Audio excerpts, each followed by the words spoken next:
Greetings, ladies and gentlemen. It is your favorite dark sorcerer here. And today I'd like to talk to you a little bit about consumerism versus magical affairs. And I want to come at you in this manner because of the fact that it comes down to the religious and philosophical belief structure that you're in. And there's been a lot of misconceptions about them. So why don't we begin? Number one, trade has been a part of the magical and spiritual journey as any business worldwide for hundreds of thousands of years.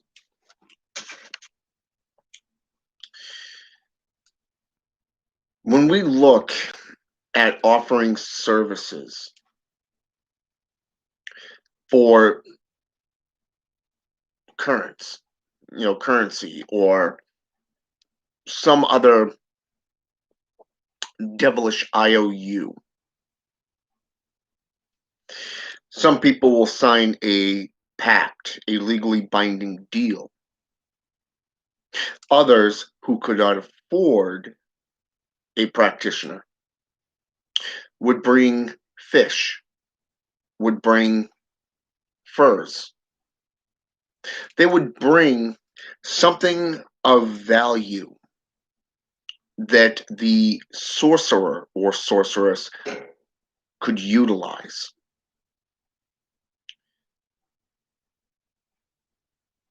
So, what we're seeing today with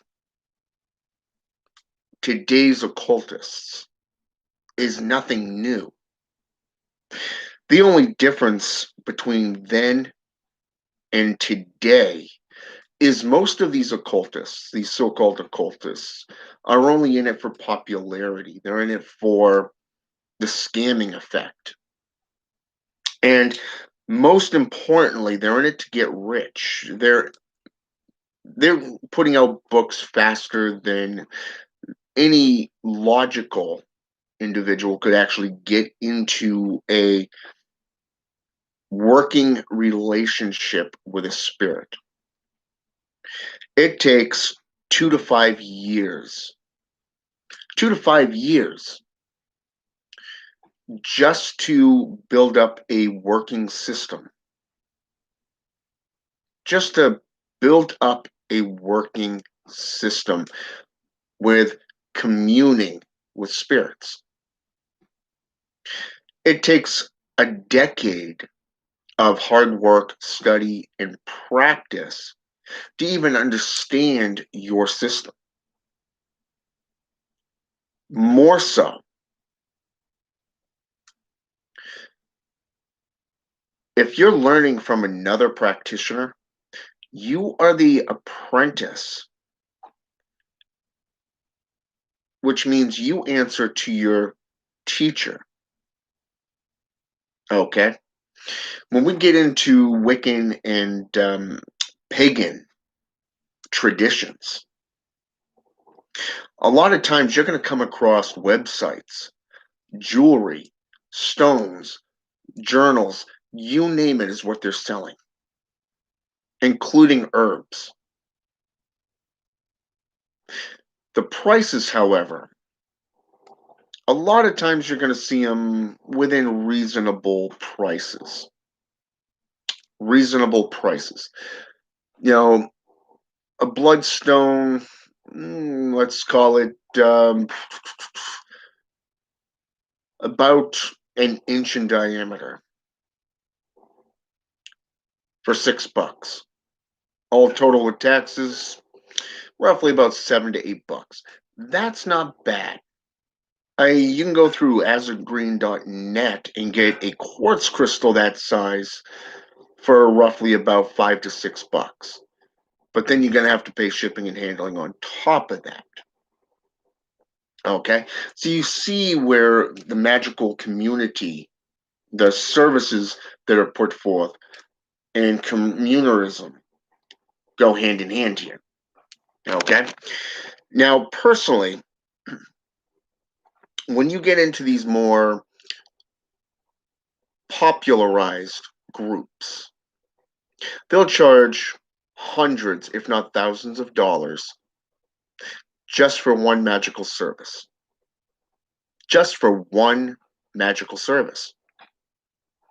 Now, I want you to think about that. Why would you want to pay $7,000 for one ritual? Now, I don't know about you in this case, because if it was me and I was going to teach somebody to perform sorcery, I take on apprentices for $75 a month and we meet in a live video once a week. And if you have any questions throughout the week, reach out. You see, that is communalism. That is a well balanced price, especially for the amount of knowledge and content that I put out. But you get some of these bigger names, like, say, what was it, EA Quay, okay? $69 just for one volume. $69 for one volume. Just one book that would be worth $30 max. You see, that's kind of overdoing it, in my opinion. But hey, the guy's got good content. I will give him that. I love his material. Now, when we get into things like the Italian gypsies, the strega over in Romania, they're getting paid $1 million. 1 million. Can you imagine getting paid 1 million for just one ritual? One service? Jeez, that's insanity right there. Number one, who the hell has that kind of money this day and age? So $75 to learn how to do it? That's not bad. Now, you look at the church, you look at the JCI church. 10% of your overall income goes to the church. This is Christianity for you.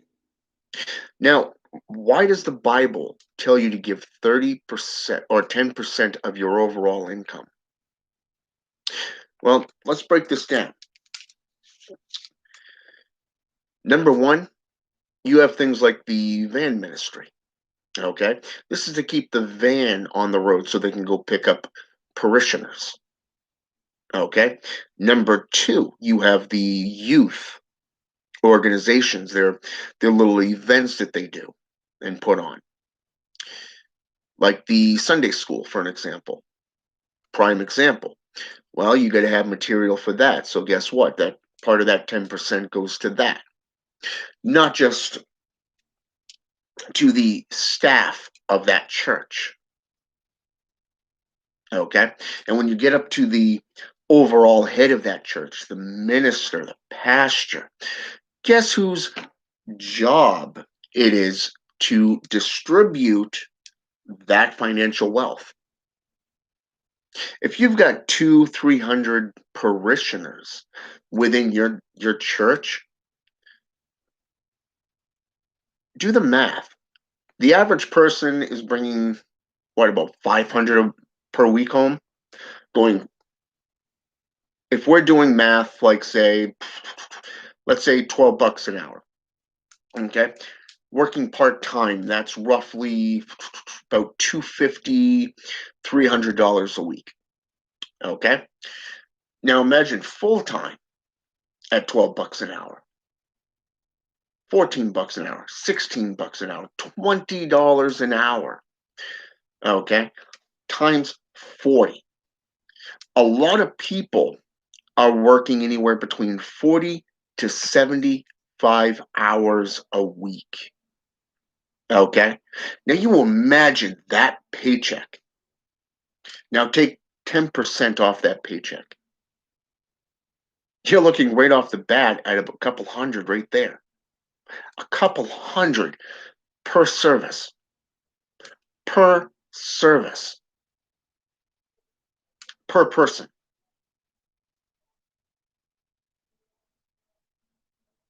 Interesting, isn't it? But the kicker is that this is nothing new. You go back to the shamans in the ancient world,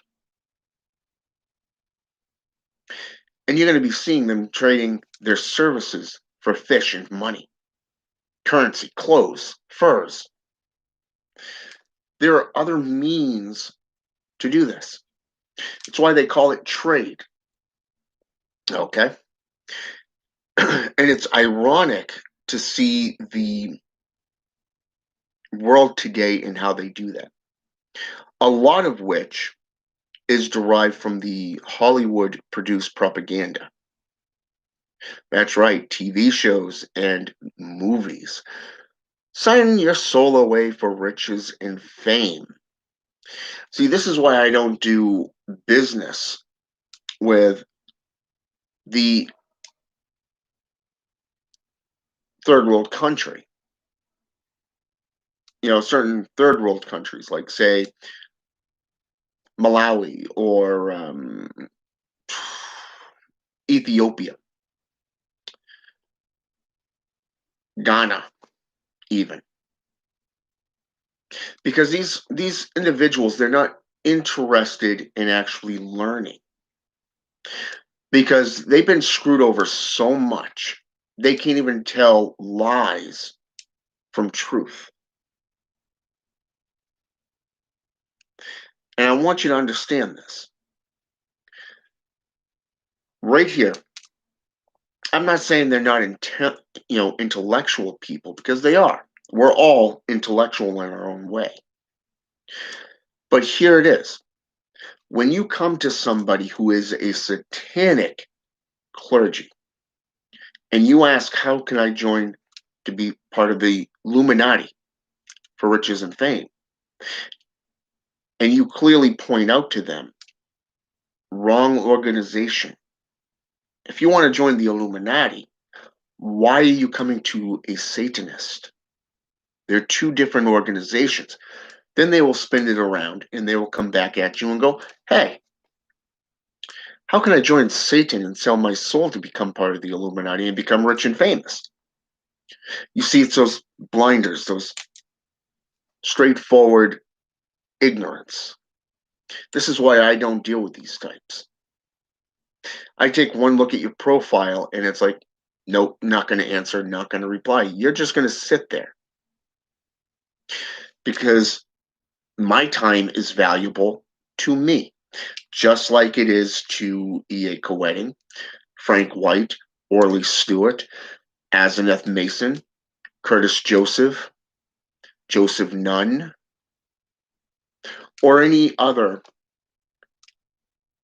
black magician, sorcerer that is out there, no matter what tradition. Okay?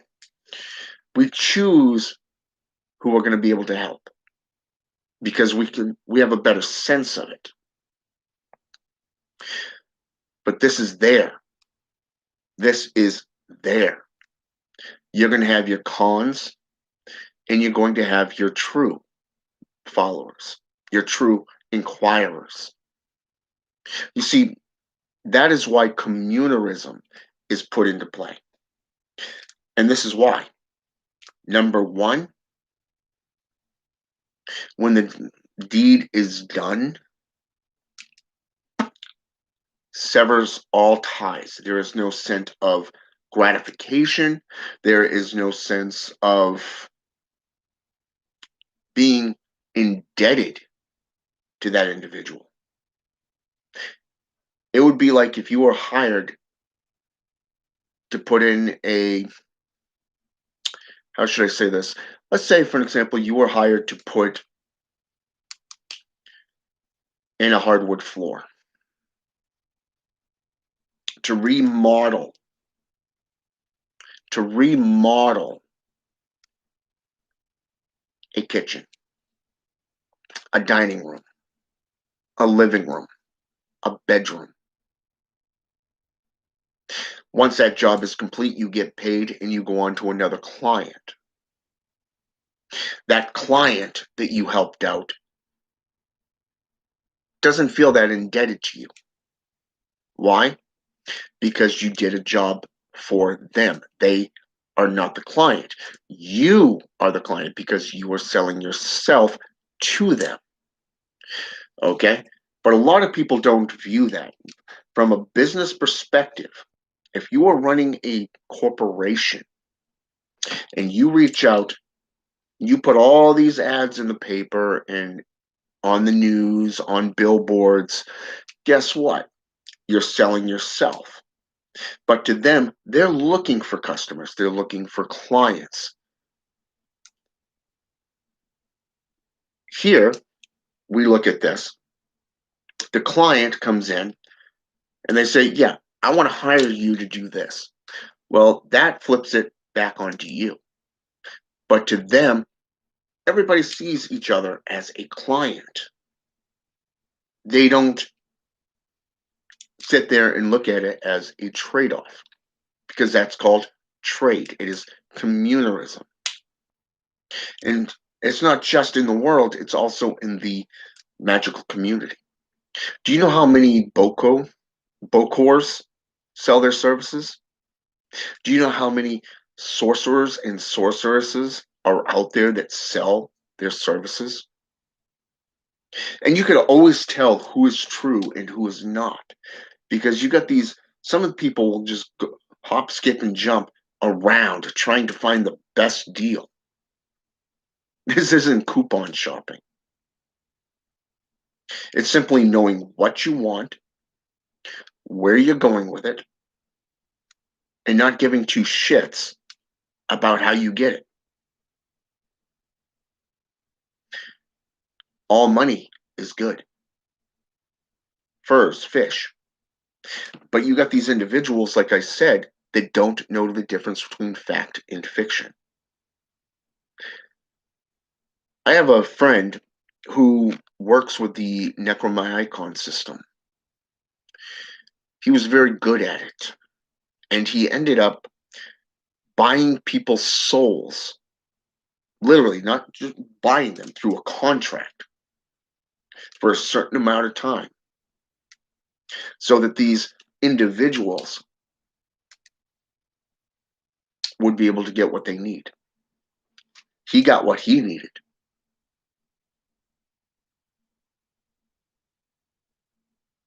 A contract is another way to go. It puts you under a contract. It allows you to make sure that things get done.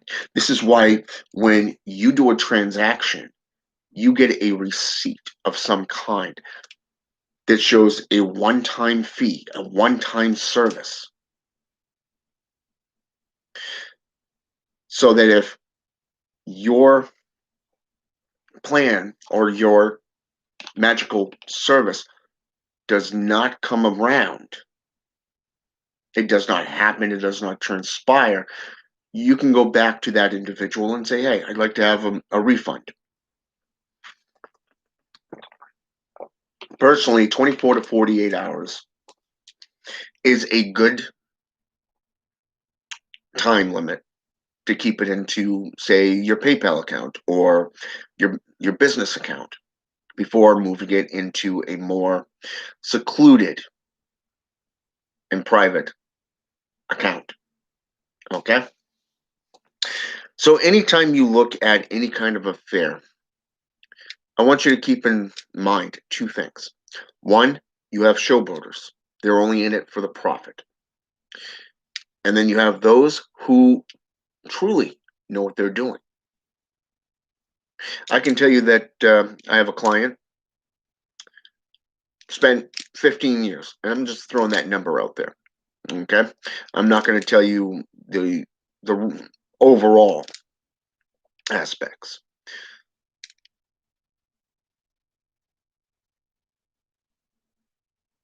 let's say, for an example, you spend 15 years trying to get something done, and it happens within 6 months of being underneath somebody's tutelage. That's how you know it's true. See, a black magician doesn't have to go out and publicize himself or herself. The clients do that for you. They will go out and they will tell you, people, hey, go to this guy or go to that lady. They know what they're doing. Do you know how many times I've seen customers of J.S. Garrett sit there and thank him, or DJ, um, or what's his name there, JD Temple. But I haven't seen anything on the others. No. Frank White, yes. I've seen him put forth testimonies from his clients. But in the long run, it's not about popularity. It's about performing that service. It's about that even trade. A life for a life,